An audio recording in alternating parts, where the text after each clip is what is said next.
सेपरि सामुद्रिक बात्या बुलबुल प्रभाव पुरी जिला अस्तरंग उपकूल में अनुभूत होगाक लगिला सकाळु पाग मेघुआ होई तुहाक तुहा वर्षा सांगक पवन आरंभ हो जाइछि। एकाधिक सामुद्रिक बात्या को ए उपकूल में बहु क्षयक्षति करथिबा बेले बुलबुल भली पुणी एक बात्या विशेषकर अस्तरंग समुद्रकूलिया गाँ बालुकारासी केउटजंगा छेणु कटकणा कलमकणी आदि गाँ गुड़ी को भावित करिछि। आउ केईटा दिन पर खेतरु सुनार फसल अमल हेबाकु थिबा बेले एई वर्षा हेबा फलरे आउ फसल अमल हेबा नै संदेह सृष्टि होइछि। अस्तरंग तहसीलदार गाँ गाँ बुली लोकंकु सतर्क कराउछन्ति।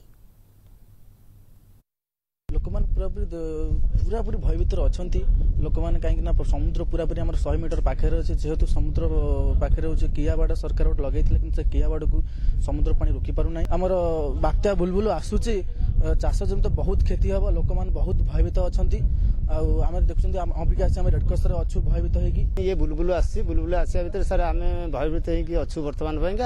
बर्तमान रेडक्रस छिड़ा हो जदि ये संभावना जब समुद्र पानी उठे आम ये बेस भय लगुच बुलबुल आसो सरकार से जिला प्रशासन संपूर्ण प्रस्तुत 100% प्रस्तुत अच्छे लोक मान कहूँ भयभीत हबार ना